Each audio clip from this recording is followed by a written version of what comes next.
में तो भूपेंद्र सिंह हुड्डा की सरकार बिल्कुल सरकार थी, बिल्कुल बन चुकी पांच थी, में पांच में आगे थे। तो आपके लिए वो रास्ता इजी था भूपेंद्र सिंह हुड्डा के साथ शामिल? मेरा कभी कांग्रेस में कोई इंटरेस्ट नहीं रहा। रोहतकी तो सारे उधर ही भागते हैं ना, बिल्कुल नहीं भागते। कोई किसी को कह देता था कांग्रेसी तो कहता भाई तू गाली दे सकता, मैं कांग्रेसी ना। ऐसा बहुत सारे लोग आपको ऐसा कह देते हैं कि नांदल जी बीजेपी में इसलिए आए कि उनको कारोबार में इससे फायदा हो। भूपेंद्र सिंह हुड्डा से आपकी मुलाकातें रही हैं किसी भी तरह? मैं शायद अपनी जिंदगी में 2 या 3 बार मिला होगा उनसे, कोई चर्चा नहीं। 14 वाले से पहले भूपेंद्र हुड्डा जी ये कहते थे मैं तो आऊंगा ही नहीं।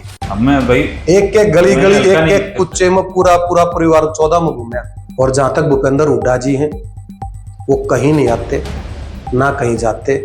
पीछे से किसका हाथ किससे जोड़ रहे थे, कलोई हल्के में आए थे, मुझे पता लगा था 3 दिन का प्रोग्राम करके, और 1.5 दिन में वापस भाग गए। तो उसमें ये ड्यूटी लगाई मैंने, जिसको 4th क्लास नौकरी दी वो 2000 रुपये, जिसको 3rd क्लास नौकरी दी जो 3000 रुपये, जिसको 2nd क्लास दी 4000 रुपये। चंदा भी इकट्ठा, और वो भी आएंगे, उनके परिवार के भी आएंगे, चौपाल में बैठेंगे, मैं वहां पे आ रहा हूँ। ऐसा हुआ है? डेल करता ही है, जब से मुख्यमंत्री पद से हटे या उससे पहले की बात थी। कभी कलोई हल्के के बारे में एक भी शब्द बोला? आप रिकॉर्ड चेक कराओ। वो तो कहते हैं पूरा हरियाणा मेरा है ना। कोई बात खोल, हरियाणा तो उनका है, इसीलिए तो पहले 67 आई, फिर 40 आई, फिर 15 आई। इनके गांव का खड़वाली का रोड मतलब कभी वाइडनिंग नहीं हुई, वाइडनिंग स्ट्रेंथिंग करके इतने कच्चा रोड बनवा दिए इस सरकार में भाई। इसमें तो कभी बनवाए नहीं। सबको मैसेज, जिनको नौकरियां लगाए थे, जिनको नौकरियां लगाए थे या जिनका कुछ ले दे के काम किया था, उन सब की ड्यूटी लगा के इन्होंने तो सांगी भी नहीं बख्शी। ये कुलदीप तो वहां भी चंदा इकट्ठा करता है। एक चीज मैं आपको बताना चाहूंगा, मेरा ज्यादा ज्ञान तो नहीं है, अपना आपा ठीक है ना तो सभी ठीक है। नमस्कार दोस्तों चौधरी देवीलाल कहा करते थे कि नेता वो नहीं होता जो चुनाव जीतता है, नेता वो होता है जो चुनाव लड़ता है। और आमतौर पे राजनीति में हर नेता एक ऐसी सेफ सीट की तलाश में रहता है जहां से चुनाव लड़ें, जीतें और विधानसभा में पहुंच जाएं। लेकिन आज मैं आपको एक ऐसे नेता से मिलवाने जा रहा हूं जो हरियाणा की सबसे अनसेफ सीट से चुनाव लड़ते हैं, मजे से चुनाव लड़ते हैं और लगातार लड़ते आ रहे हैं बिना इस परिणाम की चिंता किए कि हार जीत क्या होगी। और मैं उनको फाइटर नेता मानता हूं। हमारे साथ हैं सतीश नांदल जी, जिनका हलका है गढ़ी सांपला किलोई, जहां से हरियाणा के 2 बार मुख्यमंत्री रह चुके भूपेंद्र सिंह हुड्डा चुनाव लड़ते हैं। सतीश नांदल जी के लिए बहुत आसान रास्ता है कहीं से अपनी सेफ सीट देख के चुनाव लड़ना, लेकिन इनकी जिद है कि गढ़ी सांपला से चुनाव लड़ेंगे और एक दिन मैं जरूर जीतूंगा। तो आइए जानते हैं इनके राजनीति के सफर के बारे में। नांदल जी, आपका स्वागत है हरिओम टीवी पे। नमस्कार, सभी दर्शकों को भी नमस्कार। धर्मेंद्र जी आपको भी नमस्कार। नांदल जी, ये तो बहुत लंबी यात्रा है वैसे आपकी पॉलिटिकली, लेकिन मैं जो आपको जानता हूं वो इनेलो के टाइम से जानता हूं। तो चौधरी देवीलाल की ये जो बात मैंने शुरू में कोट की है, क्या आपने इसको बहुत सीरियसली ले लिया क्या? सीरियसली लेने की बात बहुत अच्छी है ये, और मैं ये मान के चलता हूं कि राजनीति सेवा का माध्यम है। परिणाम उसमें मायने नहीं रखता, और परिणाम मायने नहीं रखता तो जन सेवा के लिए जनता के बीच में रहना, उनके दुख सुख में साथी रहना, उनकी भावनाओं के साथ अपनी भावनाएं जोड़ के रखना, हमारा यही मकसद है। हार जीत इसमें कोई मायने नहीं रखते। बिल्कुल नहीं है, कोई मतलब कंफ्यूजन नहीं रहता रत्ती भर भी। मैं आपको छोटा सा बात बताता हूं। 2014 का हमारा इलेक्शन हुआ, परिणाम आए, 4 बजे परिणाम क्लियर हो गए। तो पहले से ही मुझे पता था परिणाम क्लियर ही था आपका? तो नहीं, ऐसा तो नहीं होता राजनीति में। राजनीति संभावनाएं, भावनाओं का खेल है। तो 2014 का इलेक्शन करके 4 बजे परिणाम आ गए, आदमी ऑफिस में थे, बैठे रहते हैं। तो समचाणा गांव में कोई डेथ हो रखी थी, मेरे पास मैसेज था। तो मैं उसी दिन सेम डे समचाणा गांव, रिजल्ट आने के 4 बजे तक क्लियर हो गया, मैं 5 बजे समचाणा गांव में था और उनका दुख का भागीदार हुआ। हमारे सहयोगी थे वहां भी, कुछ साथियों का एहतजाज। तो परिणाम आया है, वह परिणाम आ चुका, जनता ने अपना जो मैंडेट देना था दे दिया। उसके बाद मैं अपने डेली रूटीन जो दुख सुख में शामिल होना है, पार्टियों के साथ मिलना, उसमें आया हुआ हूं। और मेरे ख्याल ऐसा कोई भी नहीं करता होगा। अब सेम डे थोड़ा बिल्कुल सर, सेम डे, कोई दिक्कत ही नहीं 1% भी। वो जनता जनार्दन का फैसला है, जनता जनार्दन है, सबसे शक्तिशाली है तो जनता है, जो उनका फैसला सर माते। अच्छा नंदल जी, जहां मुझे थोड़ी बहुत जो जानकारी है आपके बारे में, आप एक स्पोर्ट्समैन रहे हैं, आप एक अच्छे बिजनेसमैन भी हैं, आप राजनीति में भी हैं। तो मैं शुरुआत करना चाहूंगा आपके स्पोर्ट्स के जीवन से। थोड़ा सा बताइए, आपका बैकग्राउंड, एक बार आपका परिवार में कौन कौन लोग थे, कैसे आपकी जर्नी शुरू होती है? देखिए, पारिवारिक जहां तक बात है, हम 3 भाई हैं, 3 बहनें, 2 बहनें हमारी एक्सपायर होगी, एक हमारी बहन है। मैं दूसरे नंबर का हूं। अच्छा, बीच के भाइयों में दूसरे नंबर का हूं, वैसे भी दूसरे नंबर का हूं। पहला छोटा भाई है प्रदीप, नाम है उनका। बड़े भाई हैं अजीत सिंह नाम है। और हमारी ज्वाइंट फैमिली है, बड़े भाई लग रहे थे लेकिन हम दोनों भाई साथ में हैं फ्रॉम वेरी फर्स्ट डे। हमारे पिताजी की डेथ हो गई थी जब मैं पहली क्लास में था। अच्छा जी। और उसके बाद हमारी माता श्री ने जो मेहनत की, हम मदर इंडिया फिल्म देखते हैं, बिल्कुल वही रूप, वही चीजें हमने देखी भी, की भी। आपने बुरे दिन देखे हैं बचपन में? मैं उनको बुरे नहीं कहूंगा, समय है और समय परिवर्तनशील है। उस टाइम भी पूरा मजा था, तो आपका ये आज भी पूरा मजा है। ये बोहर गांव के हैं आप? हाँ। कितनी जमीन कितनी थी आपके? हमारे पास 4 एकड़ जमीन थी। सिर्फ 4 एकड़ जमीन थी। परिवार में बच्चे इतने? और हाँ बिल्कुल। और मेरे पिताजी फौज में थे। अच्छा। और वो बीमार हो गए थे उसके बाद। और उससे पहले अगर मैं जाऊं तो हमारे दादाजी थे 2, इंद्राज माल जी जो हमारे बड़े दादाजी थे, छोटे जो नथुराम जी थे। तो हमारे बड़े दादाजी की औलाद नहीं थी। अच्छा। हमारी दादी दोनों बहनें थी। अच्छा। तो हमारे दादाजी कानपुर में फार्म मैनेजर थे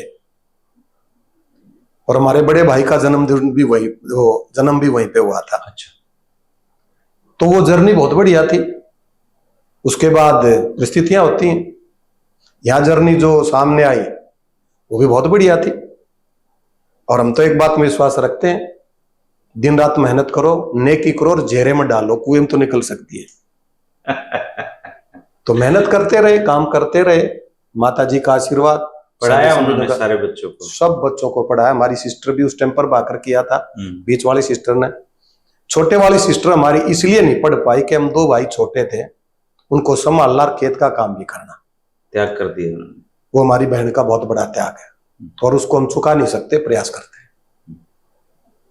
तो ठीक है, जब भी बहुत बढ़िया था, आज भी बहुत बढ़िया। जैसे आपका गांव है बोहर, ये हॉकी तब भी खेलता था, आज भी खेलता है। हमारे गांव की भी एक समय में अच्छी टीम होती थी, तो सुनते थे तब बोहर गांव की टीम आई है। तो आपका हॉकी में जुड़ा, फिर स्कूल में जाते ही वहां हॉकी स्टिक पकड़ ली? हमारे गांव का परंपरागत खेल है हॉकी। अच्छा। जैसे किलोई का बास्केटबॉल है, सिसाना का वॉलीबॉल है, करोथे का फुटबॉल है, सुनारिया का खो खो है, चमारिया का कबड्डी है। अच्छा। तो ये परंपरागत खेल होते हैं और ये आज भी खेलते और भी, लेकिन बहुतायत में अगर खिलाड़ी मिलेंगे तो हॉकी के बोर में मिलेंगे। तो मैं 5वीं क्लास से प्लेइंग मेंबर था मिडिल स्कूल में। अच्छा। और उसके बाद फिर जाट स्कूल में पढ़ाई की, वहां भी पहली क्लास से प्लेइंग मेंबर था, हम हरियाणा स्टेट चैंपियन बने थे।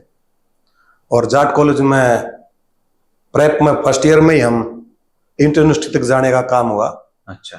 फिर मैंने पॉलिटेक्निक से डिप्लोमा किया, वहां भी 1981 में पॉलिटेक्निक 56 में बना था। पहली बार हॉकी टीम जीत के आई थी और हम उसके प्लेइंग मेंबर थे। रादर ये मानिए कि उस टीम के कैप्टन भी थे। और आज भी 21 साल की उम्र में हॉकी से लगाव है। खेलते हो? बिल्कुल, हर संडे को नियमित रूप से राजीव गांधी स्टेडियम में मैच लगते हैं, बुजुर्ग खेलते हैं। और इसे मैं एक खास बात बताऊं चौधरी, सर छोटू राम जी का जन्मदिन 24 नवंबर है। पिछली बार हमने जो हमारे साथी, हमारे बुजुर्ग सीनियर, गांव के बुजुर्ग हैं, जो भी बुजुर्ग जाट संस्थाओं में खेले, अच्छा, गांव के भी बाहर के भी, उनको 107 साथियों को बुला के हमने उनके जन्मदिन पर टूर्नामेंट करवाया था, बुजुर्गों की टीम बना के। और उसमें कमाल की बात यह थी, 83 साल की उम्र में रहा मेरे डीपी जी हमारी टीम में सेंटर फॉरवर्ड खेले थे। अच्छा, अब भी 71 साल के, मैं राजीव गांधी स्टेडियम में खेलता हूं तो मैं चौथे नंबर का बूढ़ा हूं वहां पे। अच्छा, 71 साल के भी खेलते हैं और 68 के भी हैं, 1-2-3 महीने मेरे से बड़ा है। अच्छा लगता है। और ये कि बच्चों को एक मैसेज है, हमारे बच्चे ये समझ लेते हैं 25 साल के बाद ये मेरा कैरियर खत्म हो गया। कैरियर कभी खत्म नहीं होता। अब हम टूर्नामेंट कराते हैं, उसके बाद बोरगांव में टूर्नामेंट करवाया। हमारा भारतीय जनता पार्टी का एक क्रीड़ा भारती नाम से स्पोर्ट्स की विंग है, उसके तहत हमने सोनीपत और रोहतक के बुजुर्गों की टीम बना के उसके टूर्नामेंट करवाया। अभी 15 अगस्त को भी हमने बच्चों का टूर्नामेंट करवाया गांव में, उसके बीच में भी टूर्नामेंट करवाया, और अभी 3 तारीख को स्टेडियम में एक टूर्नामेंट है। तो चलते रहते हैं। अच्छा नंदल, जैसे आपने बताया आपने पॉलिटेक्निक किया, तो तब तक तो पॉलिटिक्स तो जिंदगी में थी नहीं आपके कहीं। हाँ, लेकिन स्टूडेंट लाइफ का तो वो तो इंटरेस्ट तो खैर छोटराम की ये धरती है, इस पे जन्म हर आदमी नेता ही है। जी जी जी। मेरा मतलब मैं हिसार से यहाँ के मैंने ये समझी है ये चीज, जी जी जी, कि रोहतक का हर आदमी पॉलिटिक्स में है। तो फिर पॉलिटेक्निक करने के बाद आपने क्या किया? मैं पॉलिटेक्निक पास आउट होते ही, हमारे टाइम में देखो ऐसा होता था, पॉलिटेक्निक हिमाचल और हरियाणा कंबाइंड में 7 पॉलिटेक्निक थे। अच्छा। Engineering college Kurukshetra engineering college था, मेडिकल कॉलेज एक अपना पीजीआई अब कहते हैं इसको, ये मेडिकल कॉलेज रोहतक का था। अब तो मैं ख्याल है 195-96 तो इंजीनियरिंग कॉलेज है अब तो देश में, और 176-70 पॉलिटेक्निक है। तो उसमें बड़ा टफ कंपटीशन होता था। तो मेरा एडमिशन भी पॉलिटेक्निक में स्पोर्ट्स बेस पे हुआ था। अच्छा, मेरिट के हिसाब से भी स्पोर्ट्स बेस का कोटा होता अलग से, उस कोटे पे एडमिशन हुआ था। और वहां से डिप्लोमा पास करके मैं 20 तारीख को रिजल्ट आता, 21 तारीख को नौकरी लग गया था। मैकेनिकल का? नहीं, मैंने सिविल इंजीनियरिंग। हाँ, मैं 21 तारीख को नौकरी लगा दिल्ली फ्लड कंट्रोल डिपार्टमेंट में। दिल्ली लग गया? दिल्ली। और उसके बाद एक NBCC national building construction corporation है, उसमें लग गया। फिर हरियाणा ड्रेनेज विभाग में, फिर महर्षि दयानंद यूनिवर्सिटी में। अच्छा, एमडीयू आ गया। ये कौन से साल की बात है? ये एमडीयू में आया मैं 84 में, 83 में रादर। हम, मेरा जन्म हुआ उस साल। तो उसके बाद फिर एमडीयू से फिर 88 में मैं एमईएस मिलिट्री सर्विसेज में चला गया। अच्छा। और 88 में व्यापार शुरू कर दिया था, कंस्ट्रक्शन का काम। अच्छा, मतलब राजनीति फिर तीसरी स्टेज है आपकी? राजनीति तो मैं अब आपको बात बताऊं, जब मैं पॉलिटेक्निक में पढ़ता था, किसी भी प्रोफेशनल कॉलेज में कभी भी स्टूडेंट यूनियन नहीं होती। होती है तो स्टूडेंट एसोसिएशन होती है। उस समय वैसे कम भी था, नहीं होती थी। जाट कॉलेज में जब हम प्रेप में थे तो स्टूडेंट यूनियन के इलेक्शन होते थे, हम उसमें भाग लेते थे। अच्छा। झंडे उठाते थे, सीआर क्लास रिप्रेजेंटेटिव बनते थे। हाँ, सीआर बनते थे, फिर प्रेसिडेंट बनते थे। तो वहां हमने पहली बार किसी भी पॉलिटेक्निक में, हरियाणा बल्कि कहूंगा थ्रू आउट इंडिया भी हो सकता है, हमने स्टूडेंट एसोसिएशन बनाई, उसके में पदाधिकारी था। और वो जब तक हम रहे चलिए, उसके बाद बंद हो गया। उस समय वास्तव में ये जो कॉलेज पॉलिटिक्स थी, ये अच्छे नेता बनाती थी 100%। बाद में खराब हुआ माहौल, तो जो हुआ खराब तो नहीं, आपको खराब तो नहीं कहेंगे, थोड़ा सा प्रारूप बदल गया, मर्डर वर्डर काफी हुए, उसका प्रारूप बदल गया। और बड़ी दुर्भाग्यपूर्ण बात है। ये तो इंटरेस्ट तो जो बचपन से किसी चीज में होता है, जब आदमी उसी को साथ लेके चलता तो उसके परिणाम अच्छे होते हैं। अच्छा, जैसे आप एमडीयू में थे, एमईएस में चले गए, उसके बाद आपने कारोबार किया? कारोबार 88 में शुरू कर, कंस्ट्रक्शन का। 92 में मैंने रिजाइन कर दिया था, नौकरी छोड़ दी आपने? नौकरी छोड़ दी। पेंशन बढ़ जाती है?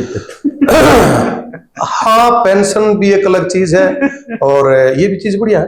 व्यापार अच्छी चीज है, आप मेहनत से मन लगा के। तो व्यापार में क्या आपने हासिल किया, तरक्की क्या किया?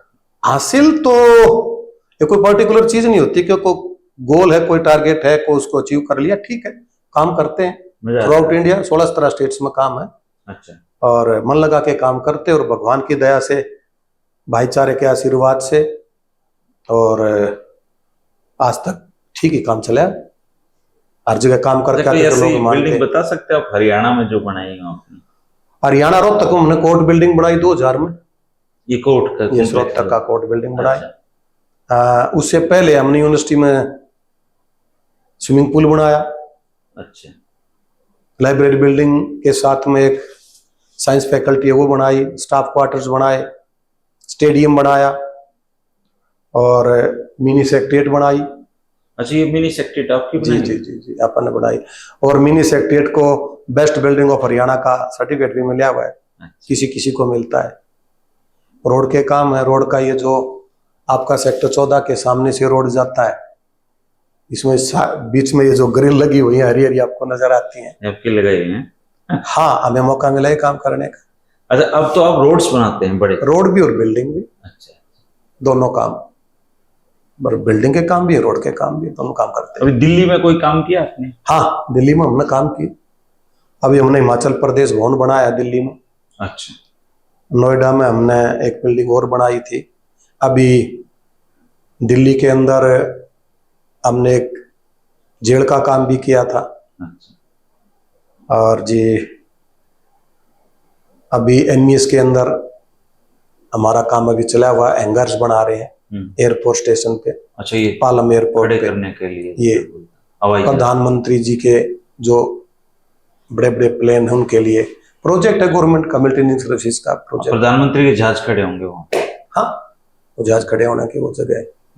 अब G20 सम्मेलन है, उसके लिए भी सभी 20 कंट्रीज के 27 कंट्रीज के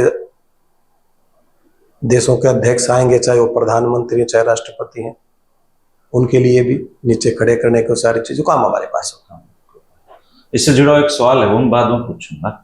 तो जैसे आप फिर ये करते रहे, तो पॉलिटिक्स में पहली एंट्री कैसे ली आपने? पॉलिटिक्स में इंटरेस्ट तो पहले दिन से, कॉलेज टाइम से था। ये आज करें कल करें। चुनावी राजनीति तो पहले जाट संस्था का इलेक्शन लड़ा। अच्छा, 2007 में तो हमारे गांव का बड़ा लगाव रहता, संस्था से रहता, तो सभी का है। जमीन भी हमारे पुरखों ने दे रखी है। 2007 में जाट संस्था का जाट संस्था ये तो काफी गहमा गहमी रहती है इस चुनाव में। हाँ, काफी गहमा गहमी रहती है। और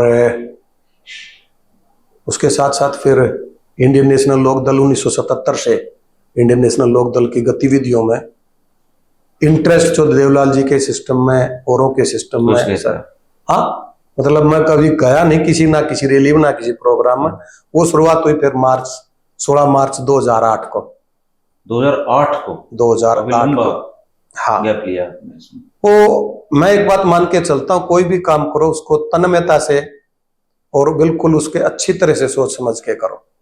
जब तक आपकी पुटिंग्स मजबूत नहीं होंगी तो इधर उधर भागने कोई फायदा नहीं। 2008 में तो भूपेंद्र सिंह हुड्डा की सरकार बिल्कुल सरकार थी, बिल्कुल बन चुकी थी।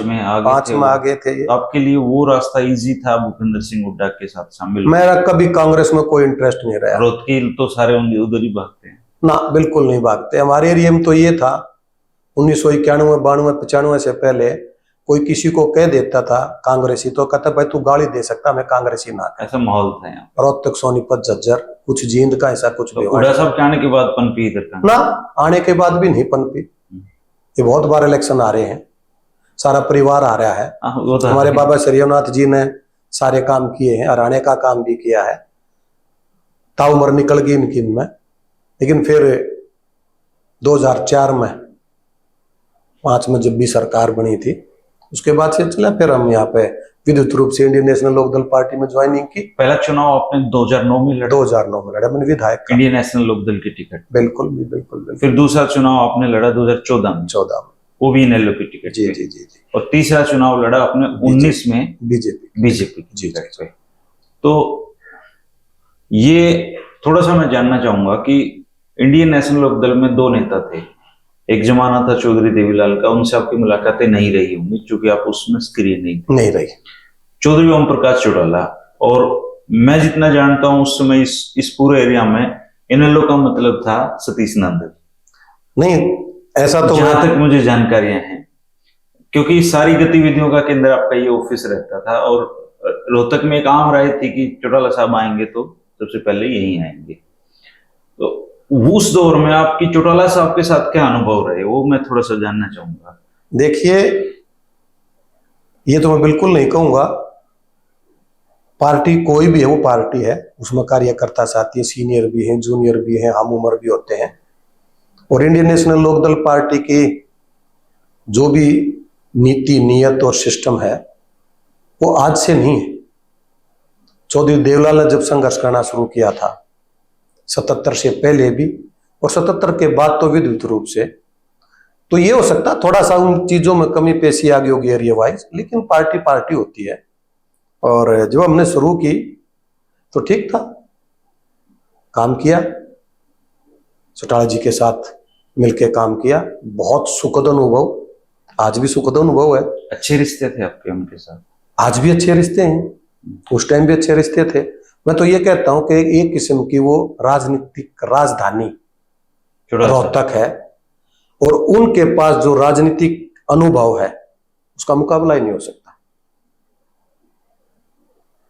बहुत हर फील्ड का उनका पूरा पूरा ज्ञान है, अच्छी तरह से सिस्टम को संभालते हैं, अच्छी तरह से काम करते हैं।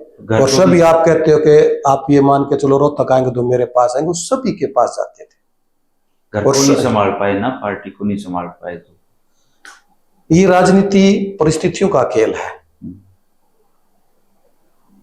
संभावनाएं, भावनाएं इसके साथ जुड़ी रहती हैं। कई बार कुछ महत्वाकांक्षी बन जाते हैं, कुछ न कुछ परिस्थितियां हो जाती हैं, परिस्थितियां बनती हैं, माहौल पैदा होता है, तो चलता है राजनीति। तब तो आप उनके साथी थे जब उनके परिवार में ये सब कुछ हो रहा था? बिल्कुल, तक तो आप इनेलो में ही थे? बिल्कुल, मैं इनेलो में था। ओम प्रकाश चौटाला जी के आपने साथ अपनी तरफ से कोशिशें नहीं की इसमें? मैंने सभी ने की। मैंने ऐसा सुनने में आया कि आपने दोनों पक्षों को समझाने की कोशिश भी की। देखो, जो राजनीतिक घराने होते हैं उनका एक पेट सेट सिस्टम होता है, समझाने बुझाने की बात नहीं होती।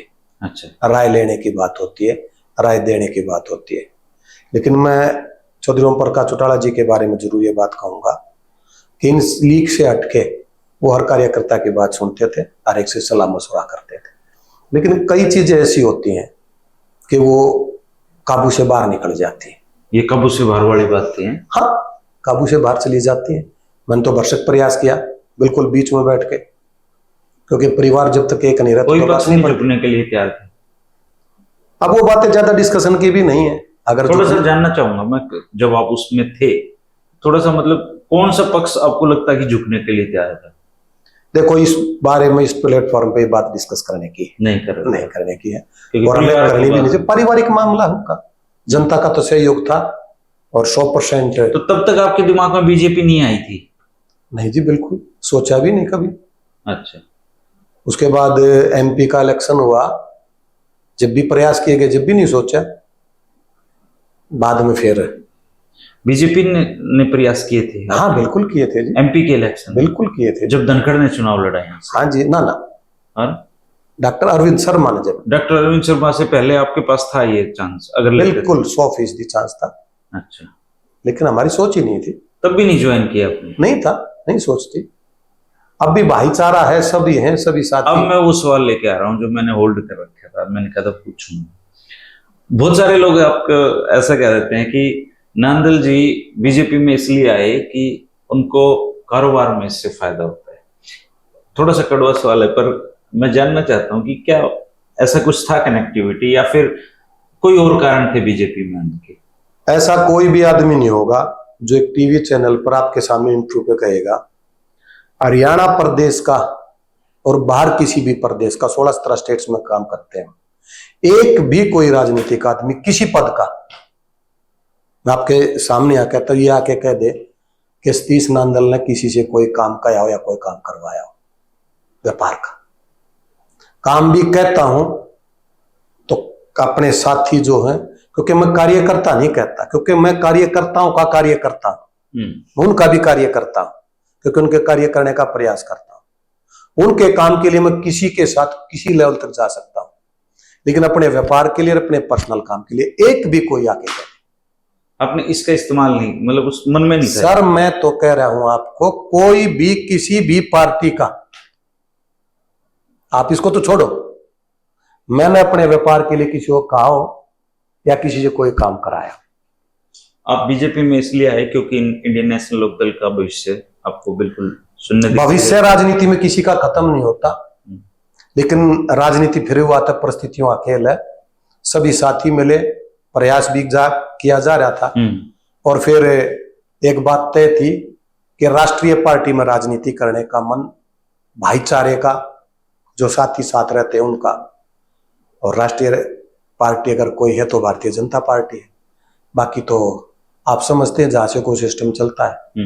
ये तो भारत की सबसे बड़ी पार्टी, सबसे अच्छी पार्टी। ठीक एक्सपीरियंस रहा आपका इसके साथ? ठीक से भी ठीक। और एक चीज मैं आपको बताना चाहूंगा, मेरा ज्यादा ज्ञान तो नहीं है, अपना आपा ठीक है ना तो सभी ठीक है। अच्छा नंदलाल जी, जैसे 2008-9 तक यहाँ पे भूपेंद्र सिंह हुड्डा की सरकार थी, आप रोहतक में इंडियन नेशनल लोकदल में थे, आपका कारोबार भी था, तो जैसे आपने बताया कि इतनी बड़ी बड़ी बिल्डिंग आपने उस दौर में, कांग्रेस के दौर में बनाई, तो कहीं क्लैश नहीं हुआ भूपेंद्र सिंह हुड्डा ने ये को लगा हो कि ये तो गड़ी सापला से ही चुनाव लड़ते हैं और मेरे एरिया में काम कर रहे हैं, तो इस तरह के क्लैशेस नहीं थे कोई? ये तो चलते हैं, ये तो चलते हैं, पेमेंट्स भी रुकती हैं। अच्छा, ऐसी ऐसी चीजें भी चलती हैं, ये तो जिंदगी का, राजनीति का पार्ट है। ये ना होगा तो काम कैसे चलेगा, इस चीज का तो सभी ध्यान रखते हैं। छोटे मोटे अनुभव पूरे होते रहते हैं, तो पार्ट एंड पार्सल सिस्टम आ गया। राजनीति को छोड़ दें आप, भूपेंद्र सिंह हुड्डा से आपकी मुलाकातें रही हैं किसी भी तरह? मैं शायद अपनी जिंदगी में 2 या 3 बार मिला हूंगा उनसे, कोई चर्चा नहीं, किसी प्रकार की कोई बात नहीं, राम राम बस किसी के एक प्रोग्राम में टकरा गए थे, बस, और कोई चर्चा नहीं। जानते भी नहीं आप एक दूसरे को एक दोस्ताना तरीके से? मैं कहता हूँ मुलाकात ही नहीं है धर्मेंद्र जी। अच्छा, हाँ, वो तो जब जाट संस्था का इलेक्शन था उससे पहले एक बार गांव वाले लेके गए थे, एक बार उससे पहले भी। अच्छा, गांव वाले लेके गए थे कि भी सरकार है जाट में, भाई क्या बात हो गया, आप चुनाव जीत गए थे? नहीं, मैं चुनाव हार गया था। धर्मेंद्र हुड्डा जी जीते थे? नहीं, धर्मेंद्र हुड्डा जी, 2 ही खड़े थे। अच्छा, 2 ही खड़े थे। भूपेंद्र हुड्डा की पूरी मेहरबानी थी, जो वो कर सकता था उसने वो किया, उन्होंने उनको जिताया। हाँ, तो सबको पता है। अब मुझे उस बात का कोई मलाल नहीं है, गांव मेरा मेरे साथ, गांव ने मेरे तीनों मिलकर उठाया, मैं उनका शुक्रगुजार हूं, और अपनी खाल की जूती भी बना के पहनाऊं तब भी मेरे गांव का एहसान नहीं उतर सकता। मैंने देखा आप अपने गांव से बहुत कनेक्टेड हैं, और आप अब निबोर गांव का आदमी कनेक्ट है अपने गांव से ज्यादा कनेक्ट। देखो, आप लोगों में ज्यादा रहता है आपस में जुड़े रहना। हमारे गांव की एक खासियत है। अब मैंने एक चीज और देखी बोर वालों की, ये आपस में एक दूसरे बुराई भी नहीं करते। हम किसी की भी नहीं करते, एक दूसरे की तो क्या करेंगे, बुराई करने में क्या है, दूसरे की लाइन काटने की बजाय अपनी लाइन को बढ़ाओ ना, तभी तो आगे बढ़ो। अच्छा, आपका जो गांव है वो गड़ी सापला का हिस्सा है? गड़ी सापला कलोई का हिस्सा है। अच्छा, हमारे 3 गांव हैं, बोरगांव, गड्डीबोर और माजरा, तीनों आपके उसमें है, तो ये तो आपका हल्का हो गया। हाँ, हल्का है ना हमारा हल्का है, आशीर्वाद बना रहता है। अच्छा, अगर वोटों का हिसाब देखें तो जैसे पहले चुनाव में आपको 17,000 के करीब वोट मिले, 18 मान लो, 17,800। फिर दूसरे चुनाव में 33,000 के, हाँ, 34 के करीब पहुंच गए। हाँ, फिर तीसरे चुनाव में 39, हाँ, वो 40 के करीब मान लो, हाँ, मोटा मोटी। वैसे तो हार जीत तो एक वोट से भी होती है, लेकिन मैं देख रहा हूँ कि आप धीरे धीरे थोड़ी सेंध लगा रहे हो इस जीत के मार्जिन में, तो ये कैसे पॉसिबल है कि हर चुनाव में आपके वोट बढ़ रहे हैं, और ये अपने आप में एक डाटा है, तो क्या आप ऐसा करते करते एक दिन उसके नजदीक लगोगे जीत के भी? देखो धर्मेंद्र जी, जनता जनार्दन हर सबसे ताकतवर जनता है। कोई आदमी कहे कि मैं ताकतवर हूं, पॉलिटिकल सिस्टम तो जनता उसको ताकतवर बनाती है। थोड़ा दिल से बताना मुझे ये बात, क्योंकि और इंटरेस्टिंग है ये। राजनीति परिस्थितियों का खेल है, परिस्थितियां पैदा होती है, माहौल बनता है। अब ये पीछे वाला इलेक्शन भी बड़ा इंटरेस्टिंग था। 14 वाले से पहले भूपेंद्र हुड्डा जी ये कहते थे मैं तो आऊंगा ही नहीं, मैं भाई एक एक गली एक एक कुच्चे में पूरा परिवार 14 में घूमया, और पूरा का पूरा परिवार अब घूमे, उनके होठ सूखे रहते सारे परिवार के। 19 में भी घूमे वो। मैं कहता हूं उनका मतलब आप सोच भी नहीं सकते वो हालात थे, लेकिन फिर भी राजनीति परिस्थिति का खेल है, कई चीजें टीवी चैनल पर बताने की नहीं होती।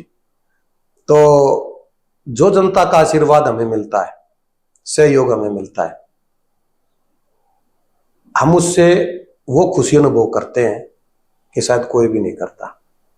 और फिर जब हमें कोई भी मौका मिलता है, मेरी तो सोच है ये कि सरकार कोई भी बढ़ती है वो साझली हो, राजनीतिक पार्टियां करती। राजनीति का टाइम 5 साल में इलेक्शन के बाद खत्म हो जाता है। जनता जनार्दन की सेवा का उनका काम करने का समय भूल जाओ उसको भूल के हम भूल के पूरी सेवा में लग जाते हैं। पहले व्यापार, फिर राजनीति, और राजनीति से पहले सामाजिक काम, जनता के दुख सुख में साथी रहना। अकेला मैं कोई हल्के की बात नहीं कर रहा। मैं जब इंडियन नेशनल लोकदल पार्टी में था, मेरे पास जिले की जिम्मेवारी थी, पूरे रोहतक संभालते थे। पूरा रोहतक से बाहर भी संभालते थे, जो पार्टी जिम्मेवारियां लगाती थी।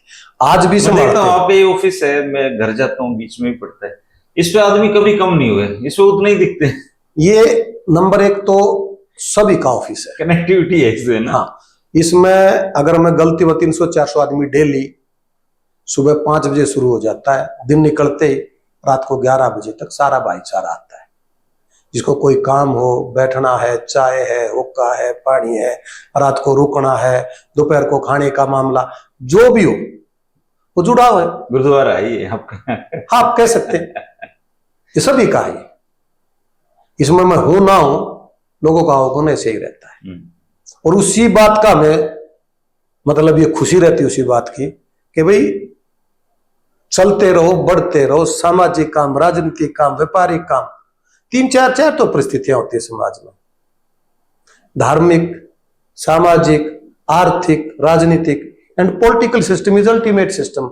सबको घूम फिर के राजनीति पे आना पड़ता है। तो राजनीति भी करते हैं और फुल स्विंग की करते हैं, और स्वच्छ आत्मीयता से वैल्यू बेस्ड राजनीति करते हैं। हमारी पार्टी की भी सोच यही है। मुझे खुशी है इस बात। पार्टी तो चलो बहुत सारे लोग पार्टी के बारे में बता देते हैं, मैं तो नहीं, हर एक का अपना दायरा होता है ना। हाँ। किसी का कोई इंटरेस्ट होता है, किसी का कोई इंटरेस्ट होता है। अब मैं तो सीधी शिकल में यूं नहीं कि मैं भारतीय जनता पार्टी में हूं, मैं प्रैक्टिकल बात कहता हूं कि अगर कोई राष्ट्रीय पार्टी है जो नियम और कायदे कानून की पार्टी है, वो भारतीय जनता पार्टी है। अगर कोई आदमी कहता है तो उसका सेल्फ इंटरेस्ट हो सकता है, और आदमी को ये सोचना चाहिए राजनीति में, कभी भी ये नहीं सोचना चाहिए कि मेरे लिए देश ने क्या किया, पार्टी ने क्या किया, मैंने देश के लिए क्या किया या मैंने पार्टी के लिए क्या किया। हम उस बात में विश्वास रखते हैं, और कहने की बात नहीं, रखते हैं, तो सब कुछ अच्छा है, अच्छा नजर आता है। मुझे तो कहीं कोई कोताही नजर नहीं आती। अच्छा नंदल जी, जैसे आपका हल्का है गढ़ी साहब, आमतौर पे जो पूर्व मुख्यमंत्री हैं वो वहां पे साल में 2 या 3 बार या 4 बार 5 बार आते होंगे। आप कितनी बार जाते हो वहां पे? मैं एक भी दिन खाली नहीं जाता, किसी न किसी गांव में ना जाता हूं। 4 गांव, 5 गांव, 6 गांव। अब मान में किसी गांव में कोई अप्रिय घटना होगी, मैं रास्ते में जा रहा हूँ, 4 गांव रास्ते में पड़ गए, उनमें बैठ जाता हूँ, कहीं भी जाकर बैठता हूँ। मतलब ऑलमोस्ट आप 5 साल रहते हो अपने हल्के में? मैं डेली 5 साल नहीं सर, 5 साल तो बहुत बड़ा गैप होता है, 5 दिन भी नहीं, डेली। और अगर बाय चांस में कहीं बाहर चले गया तो बेटा है संचित छोटा, जिसने पीछे मेयर का इलेक्शन रोहतक से लड़ा था, वो जाएगा। हमारा सिस्टम कभी नहीं रुकता, और ना कोई एक भाई कोई प्रोग्राम है तो जाना है। और जहां तक भूपेंद्र हुड्डा जी हैं, वो कहीं नहीं आते ना कहीं जाते। पीछे से किसका हाथ किससे जोड़ रहे थे, कलोई हल्के में आए थे, मुझे पता लग गया था 3 दिन का प्रोग्राम करके, और 1.5 दिन में वापस भाग गए। और 1.5 दिन में किसी गांव में 35 से ऊपर आदमी इकट्ठे नहीं हुए, रिकॉर्ड है। और सोच के ये आया होगा कि जाऊंगा तो लोग रोड पे खड़े पाऊंगे। फिर दोबारा प्रोग्राम बनाया, हाथ से हाथ जुड़ा नहीं तो दोबारा फेविकोल लगा के आया। तो उसमें ये ड्यूटी लगाई मैंने, जिसको 4th क्लास नौकरी दी वो 2,000 रुपए, जिसको 3rd क्लास नौकरी दी जो 3,000 रुपए, जिसको 2nd क्लास दी 4,000 रुपए। चंदा भी इकट्ठा, और वो भी आएंगे, उनके परिवार के भी आएंगे, चौपाल में बैठेंगे, मैं वहां पे आ रहा हूं। ऐसा हुआ है? डेल करता ये बहुत मतलब सर, ये प्रैक्टिकल है। सबको मैसेज, जिनको नौकरियां लगाए थे, जिनको नौकरियां लगाए थे या जिनका कुछ ले दे के काम किया था, उन सब की ड्यूटी लगा के इन्होंने तो सांगी भी नहीं बख्शी। ये कुलदीप तो वहां भी चंदा इकट्ठा करता है, रैली करने के लिए और करने के लिए उनको लोगों को यूज करते हैं, जिनको नौकरी दे रखी है। ले देने का काम तो इसका प्रॉपर रहता ही है ना। जैसे आप अभी भाजपा में हैं, तो जो लोग हैं, जब भले ही आप चुनाव जीतते आ रहे हैं, उनकी ये अपेक्षा रहती है कि ये हमारे यहाँ से चुनाव लड़ रहे हैं तो हमारे लिए कुछ करेंगे, हमारी ग्रीवेंसेस देंगे। तो जब लोग आपके पास आते हैं तो आप क्या उनके काम कराने की कोशिश करते हो? कोशिश नहीं करता हूं, चाहे मुझे कुछ भी करना पड़े, और ना मैं कभी ये पूछता किस पार्टी का है। जो आगे तो खैर आपको पता भी रहता होगा ये कौन सी पार्टी है। नहीं, तय है, जो आगे हमारी जिम्मेवारी है, हमने काम करना है, लोगों की सेवा करनी है। पहले भी करते थे और अब भी करते हैं, और बहुतायत में लोग आते हैं। अरे और तो क्या होगा मेरे भाई धर्मेंद्र जी, विधानसभा में जब से मुख्यमंत्री पद से हटे या उससे पहले की बात थी, कभी कलोई हल्के के बारे में एक भी शब्द बोला?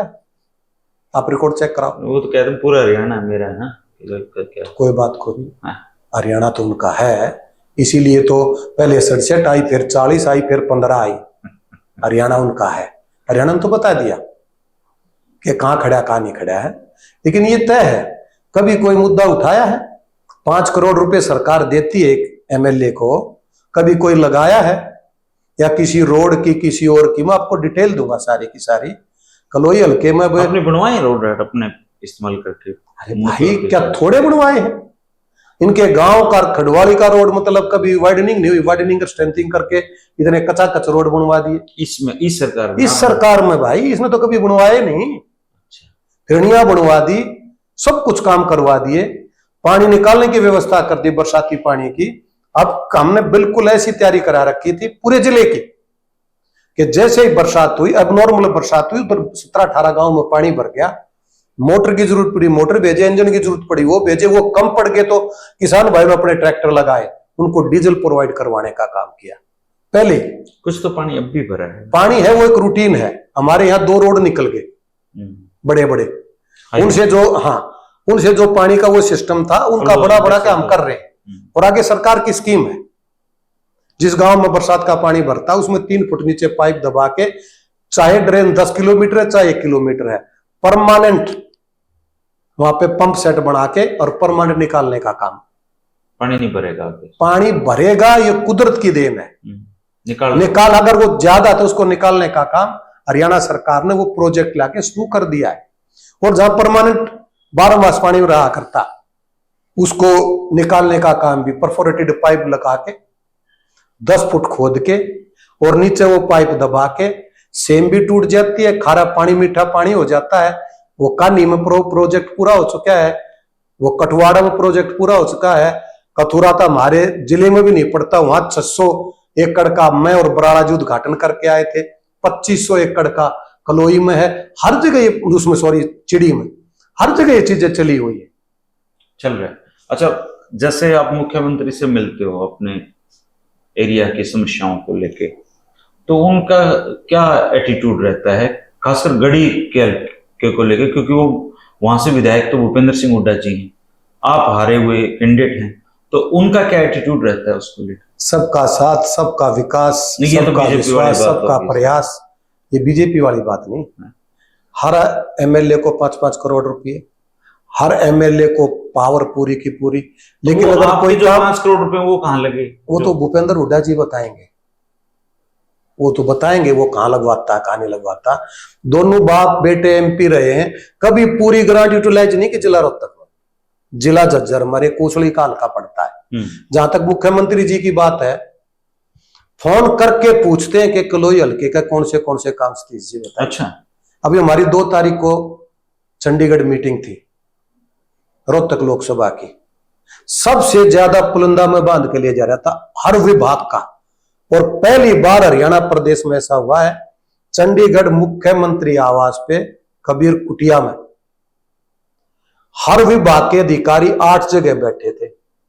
टोटल उन्होंने क्या आज तक किया, क्या आगे करने वाले और क्या हमारी समस्या है, 8 जगह जाके बैठ के हमने उनसे चर्चा की, सारी बात की, पीछे वाले कामों का उनसे ब्यौरा लिया, आगे वाले काम उनको बताए, और मुख्यमंत्री जी हर चीज की वहीं पे मॉनिटरिंग कर रहे थे, और उसके बाद भी करते हैं।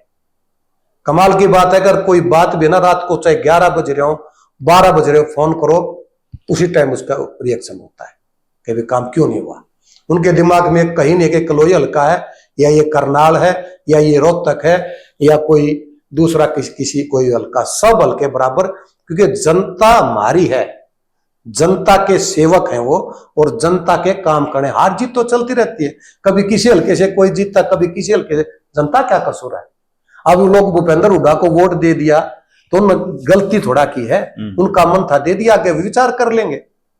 और मैं तो कहता हूं, बैठो ना सामने, पूरे हरियाणा का तो ठेका उठा लिया। अब कलोई में लोग ये कहते हैं कि डर बैठ रहा है, अभी कलोई में घूमना शुरू कर दिया। डर तो सच ला है भाई, जनता का पता लगता है क्या जनता कब परिणाम देती है? आप उनको किलोई में इतना बिजी कर दोगे, फिर वो पूरा हरियाणा कैसे देखेंगे? वो तो उनकी सोच है, क्या देखें क्या नहीं देखेंगे। ये तो कांग्रेस का खुद का मामला, कितनी कांग्रेस है ये समझ में नहीं आता। ये उसी में छटपटा रहे हैं कि मैं क्या हूं, मैं क्या नहीं हूं। ये तो कांग्रेस है या दूसरी पार्टियां जिसमें वन मैन शो होता है, वो गांधी परिवार का शो है, इनका तो कोई शो ही नहीं है किसी प्रकार का। भारतीय जनता पार्टी में इंडिविजुअल आदमी का अपना अस्तित्व है, अपना सिस्टम है, पार्टी के नियम करते। आपको ठीक लगी बीजेपी? ठीक नहीं, बहुत बढ़िया। ये बात तो अच्छा, जैसे किलोई है, किलोई में जैसे आपने चुनाव लड़ा, टिकट मिली, आपके अलावा कोई टिकट मांगने वाला था इधर? बहुत साथी थे, जो राजनीति करता उसको टिकट तो लेनी ही चाहिए। कंपटीशन था इधर, कुल 13-14 साथी थे सब प्रोग्राम का। जी हाँ, जी हाँ, जी। अच्छा, बिल्कुल बिल्कुल 13-14 कैंडिडेट ने अप्लाई किया था टिकट के? जी जी जी, बिल्कुल अप्लाई किया। ऐसा तो नहीं करवाया हो क्या? ना ना, मैंने छोड़कर सब ने अप्लाई कराया था। अच्छा, आपने अप्लाई नहीं किया? हम तो पार्टी जो आदेश, पार्टी टिकट देगी 100% लड़ेंगे, ना देगी तो 200% लड़वाएंगे। अपनी सोच है, कोई सेल्फ इंटरेस्ट नहीं है बिल्कुल भी। तो अभी 24 की तैयारी आपकी पूरी है? पार्टी की तैयारी पूरी की पूरी, जो पार्टी के आदेश होते हैं हर रोज काम करते हैं, जाते हैं, बियॉन्ड पार्टी सिस्टम काम करते हैं। एक सिस्टम होता है, आपकी मेहनत जब मानी जाती, जब आप थक के निढाल हो जाते हो ना, और फिर भी उठ के चलते हो। पार्टी तो काम करती करती है, कराती है, उसके बाद भी आप खुद क्या करते हो पार्टी के लिए? जनता के बीच में ना जाओगे तो पार्टी क्या करेगी? पार्टी एक शब्द है, उसको चिरतार्थ उसके कार्यकर्ता लोग करते हैं। काम तो करना ही पड़ेगा, करना पड़ेगा। करने वाले काम करते हैं, बैठने वाले बैठते हैं, भी तो हर जगह होता है। तुम तो काम करने में विश्वास रखते हैं। अच्छा नंदल, जैसे आपका एक बड़ा लंबा सा तजुर्बा रहा है और मेरा भी मतलब ठीक ठाक जर्नलिज्म में रहा है, मैं आपसे एक व्यक्तिगत जीवन की चीज ये पूछना चाह रहा हूँ कि जैसे आप अपने उसको चुनते हो लोगों को काम करने के लिए कि मेरी एक टीम हो, उसमें ये होना चाहिए, तो आप सामने वाले जो बंदा है उसमें क्या क्या योग्यताएं देखना चाहते हो कि किस तरह का आदमी ठीक रहता है जीवन में? राजनीति एक ऐसा फील्ड है, उसमें कंपैरिजन नहीं होता। अच्छा, हर आदमी का एक दायरा है। कोई जनता को सेटिस्फाई करने का रखता है, कोई कागजी कार्रवाई को ठीक करने का रखता है, कोई किसी को मनाने का रखता है, कोई किसी के साथ बैठ के चर्चा करने का रखता है। तो हर खूबी एक आदमी तो हो नहीं सकती, अलग अलग आदमी पकड़ने की जरूरत नहीं होती। राजनीति में आप किसी को भी इग्नोर नहीं कर सकते, आप उनको समझा सकते हैं, उनसे चर्चा कर सकते हैं। हर चीज का जब तक सामंजस्य नहीं होगा, 36 बरादरी का सामंजस्य नहीं होगा, हर सिस्टम का, मैंने बताया ना आपको 4 व्यवस्थाएं हमारी धार्मिक सामाजिक। चुनाव देखा था आपका, आपके जो वोटर थे, ये जो 39,000 वोटर हैं, ये है ना बोलने वोटर नहीं थे। सर आप इसको कम बता रहे हो, थोड़ा सा लोग तो बढ़ा दें तो मेरे 39,800-900। चलो मैं 40 कर देता हूँ। ये ना इसमें से बहुत सारा वोटर ऐसा था जो साइलेंट था, वो चुपचाप बूथ पे गया, आपको वोट डाल के आया। बोलते कम है बीजेपी के वोटर, या फिर देखिए मैं आपको एक बात बताता हूं, ऐसा मतलब है कि चूंकि वहां से भूपेंद्र हुड्डा चुनाव लड़ रहे हैं तो लोग चाहते हैं कि क्यों मतलब ओपन में आए, ऐसा कुछ रहता है? नहीं, बिल्कुल भी नहीं। हमारे साथी ढोल नगाड़े बजा बजा जाते हैं और डंके की चोट पे इलेक्शन लड़ते हैं, और बिल्कुल आंखों में आंखें मिलाकर छाती से छाती बढ़ा के इलेक्शन लड़ते हैं। और मैं आपको ये तय बताता हूं कि हमारे जो साथी हैं, हमारे जो साथ रहे हैं, जो मेरे बॉस हैं सारे सारे मेरे, क्योंकि मैं उनका कार्य करता हूं सबका, वो पीछे पार्टी में थे वो भी साथ में है, बीजेपी वाले भी इधर शिफ्ट कर गए होंगे आपके साथ? सभी जो हमारी टीम है बीजेपी का भी जुड़ाव। आप एक बात को क्यों भूल रहे हैं कि भारतीय जनता पार्टी ने और इंडियन नेशनल लोक दल ने सिर्फ 2000 छोड़ के साथ ही रहे हैं, इलेक्शन भी साथ लड़े हैं। एमएलए का नहीं तो एमपी का, एमपी का नहीं तो एमएलए का, और सरकार भी साथ बनाई है, सभी टाई अप रहते हैं। और इंडिविजुअल आदमी की कैपेसिटी, अब कांग्रेस में कौन बोलता था? कांग्रेस का क्या अस्तित्व था? कांग्रेस में 9 भाई 1991 में इंडियन नेशनल लोकदल पार्टी छोड़ के आए थे कांग्रेस में, जिसमें चौधरी रणजीत सिंह हैं, आनंद सिंह दांगी जी हैं, रघुवीर काद्यान जी हैं, प्रोफेसर वीरेंद्र जी थे, ये धर्मवीर जी थे, बाद में कृष्ण हुड्डा जी भी आए, जो इस एरिया से या इस सिस्टम से रखते हैं। इनेलो से कांग्रेस, हाँ, उनके वो आए। उसे पहले मैंने कांग्रेस की आपको बताई थी। कांग्रेस का जो कार्यकर्ता वो है जो आपका आपने परमानेंट कांग्रेसी का है, वो तो एक शब्द भी ना बोलता, ना उनको बोलना आता। उनकी सोच तो वो है कि ऊपर से क्या आदेश आएगा तो मैं बोलूं, ना आए तो मैं चुप बैठूं। ऐसा खैर नहीं है, कांग्रेस सारी पार्टियों की मां है। अभी देखो वही तो बात है ना, कांग्रेस से ही तो ये बीजेपी के जितने एमपी हैं उनमें से 40% एमपी तो कांग्रेस से। मैं जहां तक समझता हूं, जब भारत आजाद हुआ तो महात्मा गांधी जी ने एक बात कही थी कि ये कांग्रेस हमने देश को आजाद कराने के लिए बनाई है, इसको यही खत्म करके पॉलिटिकल पार्टी कोई अलग बनाओ। और जब उस संदर्भ अलग था उसमें, वो संदर्भ वही आप चूंकि बीजेपी में तो आपको ये बात बताई जाती है, लेकिन वो सर मैं आपको ताज्जुब मानोगे, मेरे को किसी ने नहीं बताई, मैं खुद बता रहा हूँ। और हमारा तिरंगा जो है ना, उसका मान सम्मान है। असल में वो जो लोग थे ना, जो देश का पार्टीशन और जो दंगे हुए ना, उसमें वो इतने आहत हो गए थे कि उनका पॉलिटिकल पार्टी में विश्वास खत्म, मतलब उनको लगा यार क्या इस देश की कल्पना हमने की थी। उसमें तो 8 लाख लोग तो बेचारे वो थे जो मारे गए, जिनका पता ही नहीं चला। तो गांधी जी जैसी शख्सियत उस समय इतने परेशान और इतने हताश थे, तो उन्होंने एक पार्टी वार्टी क्या काम किया? नहीं, उन्होंने ये भी कहा ये झंडा भी हटा दो। उनका राष्ट्रीयता की भावना, तिरंगा कहीं ना उसके अंदर क्या है वो तो दूर की बात। तिरंगा तो खैर मैं मतलब अपना इंटरव्यू का सब्जेक्ट नहीं है ये। तिरंगा तो एक जमाने में भारतीय जनता पार्टी मानती भी नहीं थी, वो लंबी हो जाएगी चर्चा। बेसिकली जानना आपके जीवन के बारे में था। तो 2024 का चुनाव फिर आप मतलब गड़ी साफ लाई है या कोई सेफ सीट देखोगे आपकी? जहां से पार्टी आदेश करेगी। लोकसभा की कोई मन में है कुछ? जो पार्टी आदेश करेगी, जो पार्टी का सिस्टम होगा। ऐसा सुनने में आया कि अरविंद शर्मा जी को बदला जा सकता है, तो वो तो पार्टी ने देखना। देखो पार्टी क्या सिस्टम बनाती है, बहुत बड़ी पार्टी है, भारत की सबसे बड़ी। मौका मिलेगा तो चुकोगे नहीं इसमें। पार्टी राजनीति जो आदमी करता है, जो पार्टी आदेश करती है, जो पार्टी सिस्टम बना के चलती है, उसको मन होना चाहिए और उनको मानना चाहिए। और हम मानेंगे, 100% मानेंगे। अच्छा, अभय चौटाला जी से भी अच्छी रही आपकी दोस्ती? बहुत बढ़िया, काफी अच्छी थी। बहुत बढ़िया, सभी के साथ। अब भी ठीक है? कोई दिक्कत किस बात की है? तो आपने जब जैसे शिफ्ट किया इनेलो से, तो आपने किसको अपना डिसीजन बताया? क्या चौटाला साहब को आपने बताया जी मैं जा रहा हूँ आपको छोड़ के? वो तो चीजें बीती हुई हो गई, सभी को पता था। अच्छा। बताया था वो तो, मतलब वो प्रेस कॉन्फ्रेंस ही हुई थी। प्रेस कॉन्फ्रेंस में सारी बात हुई थी। वही बात आज है कि मुझे दुख है मेरी पार्टी टूटी, राष्ट्रीय पार्टी में राजनीति करनी है तो जा रहा हूं। अच्छा नंदल जी, टोटल ओवरऑल जो पॉलिटिक्स का अनुभव है, लास्ट में इंटरव्यू का समापन करने वाले हैं,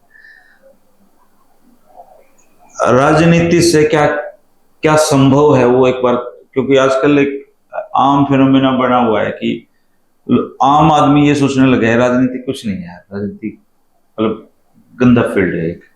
तो जो लोग इसमें काम कर रहे हैं, इसमें मैं देखता हूं कि वर्षों बीत जाते हैं, तब जीवन में क्या पता 1 लाख लोगों में से एक आदमी को विधानसभा पहुंचने का मौका मिलता है। अब चुनाव तो पता नहीं कितने हजार लोग लड़ते हैं, लेकिन 90 तो पहुंचेंगे उधर। तो राजनीति किस तरह का फील्ड लगा आपको? एक्सपीरियंस कैसा रहा राजनीति? आप किसी भी चीज को जब क्रिटिसाइज करते हो ना, पहले उसको करो, उसका अनुभव लो, उसके बाद क्रिटिसाइज करो।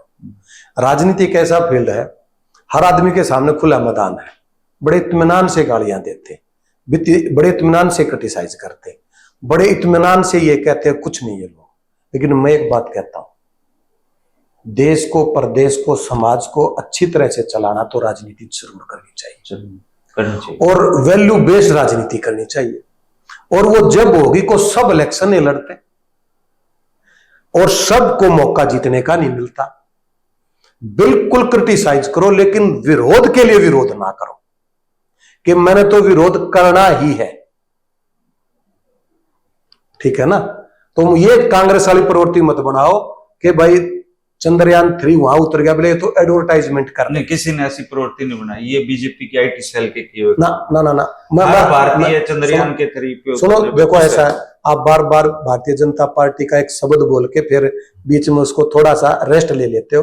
मैं आपको प्रैक्टिकल तो मेरे सामने भी कही है, मोदी जी सर, मुझे लगता है हर भारत का आदमी सर आपकी बिल्कुल अच्छी सोच है, मैं भी यही कहता हूँ। जब वो हुआ दूसरे देश में, प्रधानमंत्री जी ने बैठ के उनको शुभकामनाएं दे दी और दे दिया, वो टीवी के ऊपर आ गए, वो एडवर्टाइजमेंट नहीं है, वो देश के आज जनता द्वारा चुने हुए वो है, कल कोई और होगा प्रधानमंत्री, तो प्रधानमंत्री है, वो तो उसमें भी ये कहना कि ये आदमी एडवर्टाइजमेंट करे बगैर चूकता नहीं। अब मैं नाम क्या बताऊं यहाँ पे। और मैं एक बात और कहता हूं आपको, नहीं एक बड़ी कांग्रेस एक मंत्री हैं राजस्थान में, उन्होंने तो ये बधाई देते हुए कहा कि चंद्रयान में जो यात्री चंद्रमा पे पहुंचे हैं उन सबको तो धरती से पे भी पहुंचे हैं, हर एक ने उसका पता नहीं नाम क्या भी ले दिया। वो तो वो कोई राजभर जी है, उनको यूं नहीं पता चीज क्या है, और वो मतलब मुख्यमंत्री जी की रेस में थे। लेकिन मैं एक बात जरूर कहता हूं, जो आदमी अच्छे आदमी एक भाषा बना दी, मैं कहता हूं सब अच्छे हैं, हर एक का अपना फील्ड है, हर एक का अपना दायरा, हर एक की सोच है। हमारे जो बुजुर्ग हमारी उम्र के, क्योंकि अब हम 61 साल के हो गए, हम बुजुर्ग अपने आप को नहीं मानते। पहले 55 साल वाले को लोग मान लेते थे, वो भी मान लेते थे, अब बड़ा मान लेते थे। अब मेरी एक सोच है, मेरी एक सोच है, और मैं कहता भी हूं। मैं हमारे सीनियर सिटीजन क्लब भी चला जाता हूं, जहां बुजुर्ग बैठते हैं उनके पास मेरा मन भी बहुत लगता है, ये काफी लोग आते हैं। मैं एक बात कहता हूं, एक कोई अगर पाली रहता पशु चराता है और वो 75 साल की उम्र में गुजर जाता है तो उसके पास 60 साल का एक्सपीरियंस होता है। जो एक प्रोफेसर रिटायर होता है या इंजीनियर रिटायर होता है या किसी और फील्ड से रिटायर होता है, उसके बाद बहुत एक्सपीरियंस होता है, दुनियादारी देखी हुई होती है। अधिकारी है तो उसको राजनीतिक आदमी भी देखे हुए होते हैं। वो समाज को अगर एक आईना दिखाते हैं कि भाई कौन अच्छा कौन बुरा, क्या काम अच्छा है, तो हमारी राजनीति को 4 चांद लग जाएंगे। लेकिन मुझे दुख है, दुख के साथ मैं आपसे चर्चा कर रहा हूं कि ऐसा काम नहीं करते, खाली भी नहीं बैठते, ये काम भी नहीं करते। हाँ, कोई जाता है तो या तो मुंह पे क्रिटिसाइज करने का काम कर देते हैं, बोले हमने सारी दुनिया देखी सारे एक जैसे हैं, या बाद में कर देते हैं। वो हमारा एक जो सिस्टम है ना, वो बहुतायत में है।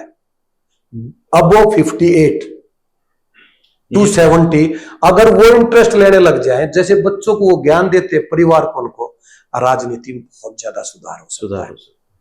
ताश खेलने की बजाय मैं बुजुर्ग को हाथ जोड़ता हूं, इन पे अगर हम ध्यान दे लें। ताश तो एक ऐसी चीज है, अगर नेता वहां आया खड़ा भी हो ना, ताश खेल लो तो छोड़ेंगे ना ताश खेलो, खेलने के लिए चीज बड़ी टाइम पास, लेकिन टाइम तो होता ही नहीं इंसान के पास, टाइम तो होता ही नहीं।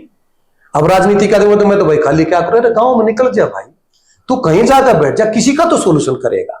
अब मेरे पास जो भी भाई आता, बिला जी मिलना, मैं एक हाथ जोड़ के कहता हूं भाई टेलीफोन पर बता दे, करके वापस बताऊंगा। तो आएगा, समय जाया होगा, पैसा जाया होगा, तू बैठेगा और कुछ ना कुछ काम कर ले मेरे भाई। लेकिन वो ट्रेंड हमने खत्म कर दिया आहिस्ता आहिस्ता। लेकिन फिर संतुष्टि नहीं होती नेता से, संतुष्टि नहीं होती तो संतुष्टि जो फोन वापस करके बता दे भाई होगा कि नहीं होगा, तो संतुष्टि हो जानी चाहिए।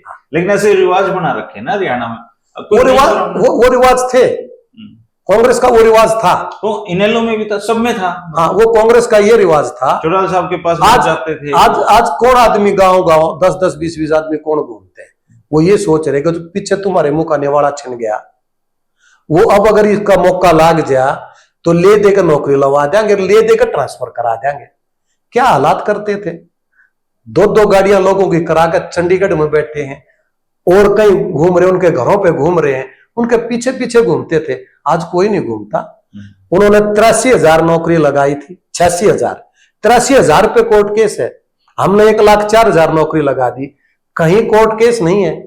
मेरिट बेस पे हमारे बच्चे पढ़ने लग गए। हरियाणा का बच्चा पढ़ने लग गया, और जिसका बच्चा पढ़ेगा उसका बढ़ेगा। और इसके बेस के ऊपर सीजीएल में हमारे बच्चे आने लग गए, बड़े जो एग्जाम होते हैं उनमें आने लग गए। ये छोटी बात नहीं है। किसी सतीश के पास या किसी और नेताओं के पास, सतीश तो कार्यकर्ता भी पूरा नहीं है, जाने की जरूरत नहीं है। और ये भी लोग कहते हैं कि नहीं होता है, इंसानी फितरत है धर्मेंद्र जी, गलती करेगा, इसलिए धाराएं बनी हुई है। गड़बड़ करते तो पकड़े जाते तो भीतर ठोक दिए जाते। लेकिन एक चीज तो पैदा कर दी ना, डेड ऑनेस्ट हमारे मुख्यमंत्री जी, बिल्कुल ईमानदारी पे नौकरी, किसी का बच्चा लगो। अब किसी गांव में, मेरे गांव में अगर मैं गलती हूं 17 पुलिस में सिलेक्शन हो गए, चिड़ी में 14 हो गए, एक गांव में 18 हो गए। मैं तो जानता भी नहीं किसी को, मेरे हल्के में इतने लग गए। आप हर गांव की मेरे पास डिटेल है। उनको तो जैसे भूपेंद्र हुड्डा ने जो नौकरी लगाई, वो तो उनसे चंदा भी आप कह रहे हो कि ले लेते हैं आप परमानेंट, तो आप तो वो चंदा भी ले पाओगे नहीं। आप बात समझे नहीं, हमें जरूरत नहीं ना, हम तो उनके पास जाते भी नहीं, उनकी खुद की सोच है। और पिछली बार तो वो साथी यूं कह रहे थे कि मैं अपने दम पे लगे, बिल्कुल उनका दम है, वो इंटेलिजेंट पढ़ते हैं। लेकिन अब साथ साथ एक बात जोड़ने लगे कि दम पैदा किसने किया? हरियाणा सरकार ने, माननीय मुख्यमंत्री मनोहर लाल खट्टर ने। और वो अगली बार ये दिखाएंगे लोगों को, जो ये चोचले बना रहे हैं ना चार घूम के, हाथ से हाथ बढ़ा रहे, उससे हाथ बढ़ावा कि तो धान लावा कि आप भी तो बहुत करते हो। आप बीजेपी तो 24 घंटे इलेक्शन के मूड तो रहते हैं ना, लेकिन हम ऐसे झूठी बातें कहते। वो तो सर आप एक्चुअली में मैं भारतीय जनता पार्टी और उस पर अपना इंटरव्यू था नहीं है, मैं तो लेकिन राजनीतिक आदमी में राजनीतिक चर्चा तो बीच में नहीं करो, आप भी करवा रहे हो, मैं भी कर रहा हूँ। और ना करेंगे तो इंटरव्यू पूरा भी नहीं होगा। बाकी आप पूछो, कोई पूछ रहा है। मुझे अच्छा लगा कि एक आपकी जो पर्सनैलिटी है या जीवन का जो अनुभव है, और मेरे दादाजी कहते थे कि 2 आदमियों से सलाह मशवरे करनी चाहिए जिंदगी में। एक तो वो जो कुछ ना हो, जिन्होंने धक्के खाए सारी उम्र, एक वो जिसने सफलताएं हासिल करी हो। ये जो बीच वाले हैं, बोला ये कोई काम नहीं, तो हम तो धक्के खड़िया तो आपने सफलताएं हासिल की है जीवन में, अलग अलग फील्ड में आप रहे हो, आपके अनुभव हैं। और अगर राजनीतिक रूप से कहें तो फिर आपने धक्के भी बहुत खाए हैं, बहुत खाए और खा ही रहे हैं। हाँ, खा ही रहे हो, लेकिन स्वाद आ रहा है। अच्छी बात यह है कि आप इस 61 साल की उम्र में हॉकी खेल लेते हो। हाँ, मैं बिल्कुल फिटनेस बैडमिंटन भी खेलता हूँ, हॉकी भी खेलता हूँ, डेली योगा करता हूँ। क्या है कि हमारे जो परिवार में लोग हैं, मेरे पापा जैसे अभी आपकी उम्र के हैं, तो वो ये समझ बैठे कि बस भाई जिंदगी होगी, जबकि 61 की उम्र में भी फिट रहा जा सकता है। सर 71 साल का हमारे साथ हॉकी खेलता, कैंसर से उठ के आए। हालांकि आपके जो प्रतिद्वंदी हैं, आप दोनों की हैबिट मिलती है, वो बैडमिंटन खेलते हैं। अच्छी बात है, हाँ, अच्छी बात है, अच्छी फिटनेस है उनकी, अच्छी बात, अच्छी बात, अच्छी बात। दोस्तों ये थे सतीश नांदल जी, जो भारतीय जनता पार्टी के नेता हैं। गढ़ी सांपला किलोई से चुनाव लड़ते हैं, 3 बार चुनाव लड़ चुके हैं। मैं इनको शुभकामनाएं दे सकता हूं क्योंकि मैं यहाँ का वोटर नहीं हूं, मैं तो रोहतक का वोटर हूं। मेरा वोट तो फिर रोहतक में कास्ट होगा। लेकिन अच्छे लोग राजनीति में रहने चाहिए। नांदल जी से कोई सवाल आप पूछना चाहते हो? मेरा बड़े दिन से मन था इनसे बात करने का और टाइम आज लग पाया है। आपको इनसे सवाल पूछना चाहते हो, जरूर कमेंट करें, ये उसका जवाब जरूर देंगे समय निकाल के। नांदल जी आपसे भरपूर बातें की हैं, मेरी कोई बात बुरी लगी हो तो अरे नहीं, मैं कुछ कर भी नहीं सकता। ये तो हमारा सौभाग्य है, आपने हमें मौका दिया, बातें सुनी। और सभी साथियों का भी धन्यवाद करना चाहूंगा। और ये भी साथ साथ कहूंगा, भाई धर्मेंद्र बड़े अच्छे इंट्रो लेते हैं और इनके प्रोग्राम जरूर देखा करो और शेयर भी किया करो। जितनी भी जो इनका सिस्टम है सबको आप जरूर इनका भी सहयोग करो और समाज में रहते हुए एक अच्छा समाज के प्रति अच्छा बन के रहो। शुक्रिया, यही हमारा सबसे विनती है।